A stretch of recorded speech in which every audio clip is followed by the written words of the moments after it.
പിന്നെ നമ്മൾ ബ്യൂട്ടി പാർലറിൽ നമ്മളെ ബ്യൂട്ടീഷ്യൻ കോഴ്സ് പഠിക്കുന്ന സമയത്ത് ഷാംപൂയിങ് എന്ന് പറഞ്ഞിട്ട് നമുക്കൊരു ക്ലാസ് തന്നെയുണ്ട്. അതിനുശേഷം നമ്മൾ നമ്മുടെ ഈ രണ്ട് ചെവി ഉണ്ടല്ലോ, നമ്മുടെ ഈ ചെവിയുടെ ഭാഗത്ത് ഒരു കൈ ഇങ്ങനെ ഫിംഗർ ഇങ്ങനെ അകത്തി വെക്കുക.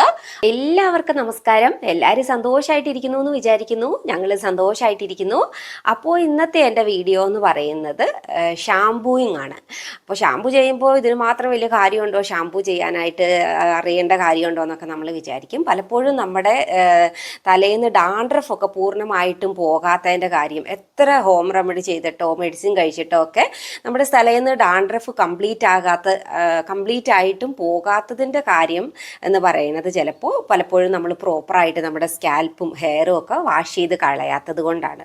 അപ്പോൾ അതുകൊണ്ട് എങ്ങനെയാണ് പ്രോപ്പറായിട്ട് നമ്മുടെ സ്കാൽപ്പും ഹെയറും ഒക്കെ ക്ലീൻ ചെയ്യണത്, അതുപോലെ തന്നെ ഏത് ഷാമ്പൂ ആണ് നമുക്ക് ആഴ്ചയിൽ ഒരു പ്രാവശ്യം അല്ല 2 പ്രാവശ്യമൊക്കെ ഉപയോഗിക്കാനായിട്ട് ഏത് ഷാമ്പൂ ആണ് കൂടുതൽ നല്ലത് എന്നുള്ളതും കൂടെ ഞാനിന്ന് നിങ്ങൾക്ക് പറഞ്ഞുതരാം.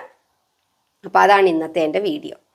പിന്നെ വീഡിയോയിലേക്ക് കിടക്കുന്നതിന് മുന്നേ ഒരു കുഞ്ഞു കാര്യം പറയാം കേട്ടോ. പലപ്പോഴും പലരും എന്നോട് കമൻ്റ് എഴുതി ചോദിക്കാറുണ്ട്, പാർലർ പൂട്ടിക്കുവോ, അതുപോലെ തന്നെ പാർലറുകാരുടെ കഞ്ഞികുടി മുട്ടിക്കുവോ. അതുപോലെ പാർലറൊക്കെ നടത്തുന്നവർക്ക് എന്നോട് എന്തോ ഒരു ദേഷ്യമുള്ളതായിട്ടൊക്കെ എനിക്ക് തോന്നാറുണ്ട് കേട്ടോ. അപ്പോൾ ഞാൻ ഈ വീഡിയോ ചെയ്യുന്നത് പാർലറിൽ പോകാൻ പറ്റാത്തവർക്ക് വേണ്ടിയിട്ടാണ്. പാർലറിൽ പോകാൻ പറ്റുന്നവർ തീർച്ചയായിട്ടും പാർലറിൽ പോയിട്ട് തന്നെ ചെയ്യുക. കാരണം അവിടെ കിട്ടുന്ന ഒരു എക്സ്പീരിയൻസ് എന്ന് പറയുന്നത് അത് വേറെ ഒരു ലെവല് തന്നെയാണ്. അപ്പോൾ നമ്മൾ അവിടെ പോകാൻ പറ്റാത്തവർക്ക് വേണ്ടിയിട്ടാണ്. അപ്പോൾ ഞാൻ ഇവിടെ വന്ന സമയത്ത് എനിക്ക് പലപ്പോഴും പാർലറിൽ പോകണം, പിരികം പറിക്കാൻ, ഹെയർ കട്ട് ചെയ്യാൻ, അല്ലെങ്കിൽ ഫേഷ്യൽ ചെയ്യാൻ, ക്ലീനപ്പ് ചെയ്യാൻ, അങ്ങനെയൊക്കെ പാർലറിൽ പോകണമെന്ന് ഞാൻ വിചാരിക്കുന്ന സമയത്ത് എനിക്ക് പലപ്പോഴും പോകാൻ പറ്റാതെ വന്നിട്ടുണ്ട്. അപ്പോൾ ഞാൻ എന്നെപ്പോലെ പാർലറിൽ പോകാൻ പറ്റാത്തവരുണ്ടാകുമല്ലോ എന്ന് കരുതിയിട്ടാണ് ഞാൻ ഈ പഠിച്ച കാര്യങ്ങൾ അപ്പോൾ നിങ്ങൾക്ക് വേണ്ടിയിട്ട് ഷെയർ ചെയ്ത് തരുന്നത് കേട്ടോ. അപ്പോൾ അതുകൊണ്ട് ഒരിക്കലും ഞാൻ നോക്കിയാൽ ഒരു പാർലർ പൂട്ടിക്കാനോ അല്ലെങ്കിൽ പാർലറുകാരുടെ കഞ്ഞികുടി മുട്ടിക്കാനോ ഒക്കെ പറ്റുമെന്ന് എന്നെ കൊണ്ട് തോന്നുന്നില്ല. അതൊരിക്കലും സാധിക്കത്തുമില്ല. പിന്നെ എനിക്ക് അങ്ങനെ ഒരു ആഗ്രഹവും ഇല്ല. പിന്നെ എനിക്കായാലും എന്തെങ്കിലും ഭാവിയിൽ എവിടെയെങ്കിലും ഒരു പാർലറൊക്കെ ഇടണം, പാർലറൊക്കെ ആക്കി പോകണം എന്നൊക്കെയാണ് എൻ്റെ ആഗ്രഹം. അപ്പോൾ അതുകൊണ്ട് അങ്ങനത്തെ ഒരു ആഗ്രഹവും എനിക്കില്ല കേട്ടോ. പാർലറിൽ പോകാൻ പറ്റാത്തവർക്ക് വേണ്ടിയിട്ട് മാത്രമാണ്. പിന്നെ നമ്മൾ ബ്യൂട്ടി പാർലറിൽ നമ്മളെ ബ്യൂട്ടീഷ്യൻ കോഴ്സ് പഠിക്കുന്ന സമയത്ത് നമുക്ക് ഒരു ക്ലാസ് പ്രത്യേകം തന്നെയുണ്ട് ഷാംപൂവിനെ കുറിച്ച്. ഷാംപൂയിങ് എന്ന് പറഞ്ഞിട്ട് നമുക്കൊരു ക്ലാസ് തന്നെയുണ്ട്. അപ്പോൾ അത് പാർലറിൽ നമ്മൾ വരുന്ന കസ്റ്റമേഴ്സിന് എങ്ങനെയാണ് നമ്മൾ ട്രീറ്റ് ചെയ്യേണ്ടത് എന്നൊക്കെയാണ്. അപ്പോൾ അതുപോലെ തന്നെ നമുക്ക് സ്വന്തമായിട്ട് എങ്ങനെ നമുക്ക് വീട്ടിൽ നമ്മുടെ ഹെയറും സ്കാൽപ്പും ഒക്കെ ക്ലീൻ ആക്കി വെക്കാമെന്ന് നമുക്ക് നോക്കാം. അപ്പോൾ ആദ്യം തന്നെ നമ്മൾ ഷാംപൂ ഉപയോഗിച്ച് നമ്മുടെ സ്കാൽപ്പും ഹെയറും ഒക്കെ വാഷ് ചെയ്യുന്നതിന് മുന്നേ ശ്രദ്ധിക്കേണ്ട കാര്യം, നമ്മൾ നന്നായിട്ടൊന്ന് ഓയിൽ വെച്ച് നമ്മുടെ സ്കാൽപ്പ് ഫുള്ളായിട്ടൊന്ന് മസാജ് ചെയ്തതിന് ശേഷം ഷാംപൂ വാഷ് ചെയ്യണതായിരിക്കും നല്ലത്. കാരണം എന്താണെന്ന് ചോദിച്ചാൽ നമ്മൾ കാണാറുണ്ട് നമ്മുടെ മുഖത്തുനിന്നും അതുപോലെ മേത്തുനിന്നും ഒക്കെ സ്കിന്ന് പൊളിഞ്ഞിളകണത് അല്ലേ, അപ്പോൾ ഡെഡ് സ്കിൻ സെൽസ് ഇളകി വരണത്. അതുപോലെ തന്നെ ഒരു പ്രോസസ്സ് നമ്മുടെ സ്കാൽപ്പിൽ നടക്കുന്നുണ്ട്. അപ്പം നമ്മുടെ സ്കാൽപ്പിലെ സ്കിന്ന് പൊളിഞ്ഞിളകുമ്പോൾ അത് നമ്മൾ പ്രോപ്പറായ രീതിക്ക് വാഷ് ചെയ്യാതെ പോകുമ്പോഴാണ് അത് അവിടെ ഇരിക്കുകയും പൊടിയും ചെളിയും നമ്മുടെ സ്കാൽപ്പിൽ നിന്ന് പുറപ്പെടുവിക്കുന്ന സെബവും എല്ലാം കൂടെ ചേർന്ന് അവിടെ അടിഞ്ഞുകൂടിയിരുന്നിട്ടാണ് അത് കൂടുതൽ ഡേഞ്ചറസ് ആയിട്ടുള്ള ഡാൻഡ്രഫായിട്ട് മാറണത്. അപ്പോൾ അങ്ങനെ മാറാതിരിക്കാനായിട്ട് നമ്മൾ ഓയിൽ വെച്ച് മസാജ് ചെയ്യുന്ന സമയത്ത് നമ്മുടെ സ്കാൽപ്പിൽ അടിഞ്ഞിരിക്കണ അല്ലെങ്കിൽ ഇളകിയിരിക്കണ ഡെഡ് സ്കിൻ സെൽസ് ഒക്കെ നന്നായിട്ട് ഇളകി വരാനും അത് നമ്മളെ സഹായിക്കും. അതുകൊണ്ട് പ്രോപ്പറായ രീതിക്ക് ഓയിൽ വെച്ചിട്ട് മസാജ് ചെയ്യാനായിട്ട് ശ്രദ്ധിക്കുക. അതിനുശേഷം നമ്മൾ നമ്മുടെ ഹെയർ വാഷ് ചെയ്യാനുള്ള വെള്ളം പ്രിപ്പയർ ചെയ്യുക എന്നുള്ളതാണ് അടുത്തത്. അപ്പോൾ നമ്മൾ എപ്പോഴും ഒരു ചെറിയ ചൂടുവെള്ളത്തിൽ, ഒരുപാട് ചൂട് ഉള്ള വെള്ളത്തിലും അതുപോലെ ഒരുപാട് തണുപ്പുള്ള വെള്ളത്തിലും നമ്മുടെ ഹെയറും സ്കാൽപ്പും വാഷ് ചെയ്യാതിരിക്കുക. ചെറിയ ഒരു ലുക്ക് വാം വാട്ടറിൽ വേണം നമ്മൾ ഷാംപൂ ചെയ്യുമ്പോൾ നമ്മുടെ ഹെയറും സ്കാൽപ്പും ഒക്കെ വാഷ് ചെയ്ത് കളയാനായിട്ട്. അതുപോലെ തന്നെ നമ്മൾ ഏത് ഷാംപൂ ആണോ ഉപയോഗിക്കുന്നത്, നമ്മൾ ഉപയോഗിക്കുന്ന ഷാംപൂ ശകലം വെള്ളത്തിലേക്ക് മിക്സ് ചെയ്ത് ഡൈല്യൂട്ട് ചെയ്തതിന് ശേഷം മാത്രം നമ്മുടെ സ്കാൽപ്പിലേക്ക് അപ്ലൈ ചെയ്യാനായിട്ട് ശ്രദ്ധിക്കുക. ഡയറക്റ്റ് നമ്മുടെ സ്കാൽപ്പിലേക്ക് അപ്ലൈ ചെയ്തിട്ടുണ്ടെങ്കിൽ അത് നമ്മുടെ സ്കാൽപ്പിനെ കൂടുതൽ ഡാമേജ് ആക്കാനും നമ്മുടെ ഡാമേജ് ആക്കാനും ഹെയർ ഫോൾ ഉണ്ടാക്കാനും സ്കാൽപ്പ് ഡ്രൈ ആവാനും ഒക്കെ അത് കാരണമാകാറുണ്ട്. അതുകൊണ്ട് തന്നെ നന്നായിട്ട് നമ്മൾ എടുക്കുന്ന ഷാമ്പു കുറച്ചധികം വെള്ളത്തിലേക്ക് ഡൈല്യൂട്ട് ചെയ്തതിന് ശേഷം സ്കാൽപ്പിലേക്ക് അപ്ലൈ ചെയ്യുക. അപ്ലൈ ചെയ്തതിന് ശേഷം ഇനിയാണ് മെയിൻ ആയിട്ടുള്ള കാര്യം എന്ന് പറയുന്നത്. പലരും വാഷ് ചെയ്യണത് ഇങ്ങനെ അങ്ങോട്ട് വാഷ് ചെയ്ത് വിടുവായിരിക്കും ചെയ്യുന്നത്.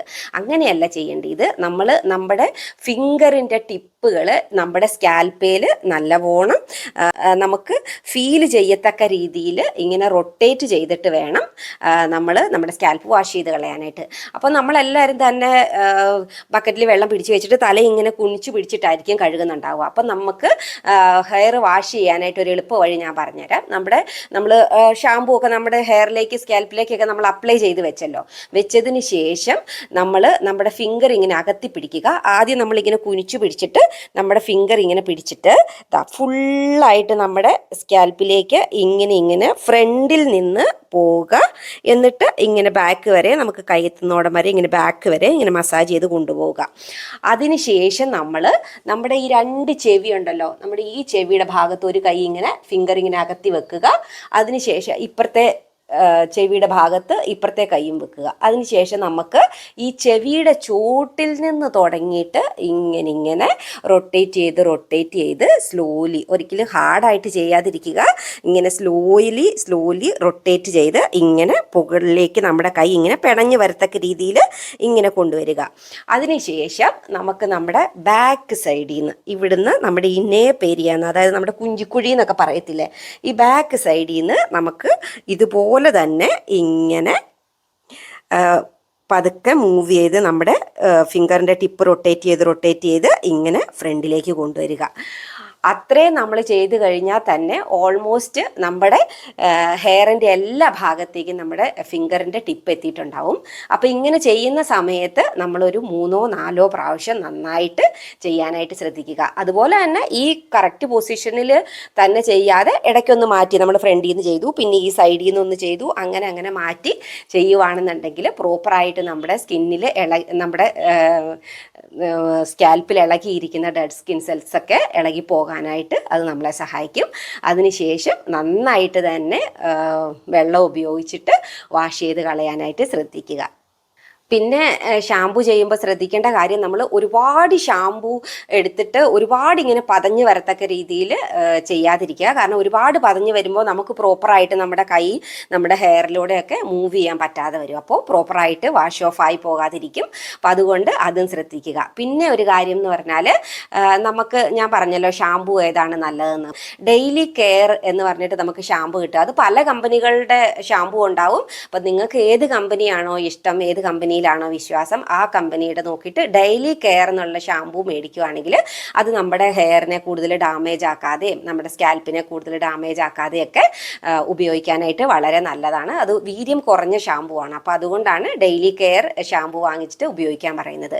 ഇനിയിപ്പോൾ നിങ്ങളുടെ ഹെയർ ട്രീറ്റ് ചെയ്ത ഹെയർ ഒക്കെ ആണെന്നുണ്ടെങ്കിൽ അക്കോർഡിംഗ് ആയിട്ട് അതിന് വേണ്ട ഷാമ്പൂസ് തന്നെ ഉപയോഗിക്കാനായിട്ടും പ്രത്യേകം ശ്രദ്ധിക്കുക. പിന്നെ കൂടുതൽ ഓയിലി സ്കാൽപ്പും കൂടുതൽ ഓയിലി ഹെയർ ഒക്കെ ആണെന്നുള്ളവർ അക്കോർഡിംഗ് അതിനുള്ളത് ഉപയോഗിക്കാം. ഇല്ലെന്നുണ്ടെങ്കിൽ ഈ ഡെയിലി കെയർ ഷാമ്പു തന്നെ നമുക്ക് 2 പ്രാവശ്യം ഉപയോഗിക്കാം. ആദ്യം ഒന്ന് വാഷ് ചെയ്തിട്ട് നല്ലോണം വെള്ളം ഒഴിച്ചൊന്ന് വാഷ് ചെയ്ത് കളയുക. അതിനുശേഷം അതുപോലെ തന്നെ ആദ്യം ചെയ്ത ആ പ്രോസസ്സ് നമ്മൾ ഷാമ്പു എടുത്ത് ഡൈല്യൂട്ട് ചെയ്ത് ഒന്നും കൂടെ നമ്മുടെ സ്കാൽപ്പിൽ അപ്ലൈ ചെയ്തിട്ട് വാഷ് ഓഫ് ചെയ്ത് കളയുവാണെന്നുണ്ടെങ്കിൽ നമ്മുടെ സ്കാൽപ്പ് നല്ല ക്ലീൻ ആയിട്ടിരിക്കാനായിട്ട് അത് നമ്മളെ വളരെയധികം സഹായിക്കും. അപ്പോൾ ഇപ്പോൾ ഏകദേശം എല്ലാ കാര്യങ്ങളും ഞാൻ പറഞ്ഞു എന്ന് വിചാരിക്കുന്നു. ഇനിയിപ്പോൾ നമുക്ക് പാർലറിൽ നമുക്ക് കുറച്ചും കൂടി ഉണ്ട് കേട്ടോ, നമ്മുടെ കസ്റ്റമേഴ്സിന് സൗമ്യമായിട്ട് പെരുമാറേണ്ടതും. പിന്നെ നമ്മൾ പാർലറിൽ പഠിക്കുന്ന സമയത്ത് നമ്മൾ ഇങ്ങനെ ചെയറയിലൊക്കെ കിടന്നിട്ടാണല്ലോ വാഷ് ചെയ്യുകയൊക്കെ ചെയ്യുന്നത്. അപ്പോൾ അതിൻ്റെ രീതിക്ക് ചെയ്യേണ്ട രീതികളും ഒക്കെ അങ്ങനെ കുറച്ച് രീതികളും കൂടിയൊക്കെ നമ്മളെ പഠിപ്പിക്കുന്നും പറഞ്ഞു തരുന്നുമുണ്ട്. അല്ലാതെ നമ്മൾ വീട്ടിൽ ചെയ്യേണ്ട കാര്യങ്ങൾ ഏകദേശം ഞാൻ പറഞ്ഞു തന്നു എന്നാണ് എൻ്റെ വിചാരം.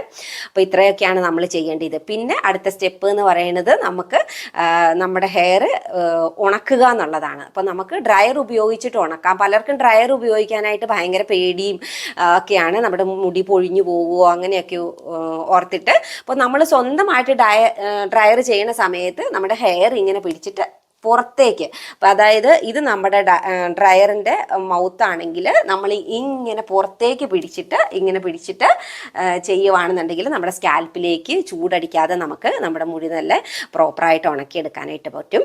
നമ്മുടെ മുടി ഉണങ്ങിയില്ല എന്നുണ്ടെങ്കിലും നമ്മുടെ സ്കാൽപ്പിലേക്ക് കൂടുതൽ ആ വെള്ളവും എല്ലാം ഇരുന്നിട്ട് കൂടുതൽ വിയർപ്പും എല്ലാം കൂടെ വന്ന് കൂടുതൽ നമുക്ക് ഡാൻഡ്രഫ് ഉണ്ടാകാനും മുടി കൊഴിച്ചിലുണ്ടാകാനും ഒക്കെ അത് കാരണമാവുകയും ചെയ്യും. അപ്പോൾ ഇപ്പോൾ ഏകദേശം എല്ലാ കാര്യങ്ങളും തന്നെ ഞാൻ പറഞ്ഞു തന്നു എന്നാണ് വിചാരിക്കുന്നത്. ഇനിയിപ്പോൾ നിങ്ങൾക്ക് എന്തെങ്കിലും സംശയമോ കാര്യങ്ങളോ ഒക്കെ ഉണ്ടെങ്കിൽ കമൻ്റായിട്ട് ചോദിച്ചാൽ ഞാനതിന് മറുപടി തരാം. അപ്പോൾ ഇതായിരുന്നു ഇന്നത്തെ എൻ്റെ വീഡിയോ എല്ലാവർക്കും ഇഷ്ടപ്പെട്ടെന്ന് വിചാരിക്കുന്നു. ഇഷ്ടപ്പെട്ടെങ്കിൽ ലൈക്കും ഷെയറും സബ്സ്ക്രൈബും ഒക്കെ ചെയ്യണേ. അപ്പോൾ എല്ലാവരും എന്നും നല്ല ബ്യൂട്ടിഫുള്ളായിട്ട് ഹാപ്പി ആയിട്ടും ഹെൽത്തി ആയിട്ടും ഒക്കെ ഇരിക്കട്ടെ എന്ന് ആശംസിക്കുന്നു. ബൈ.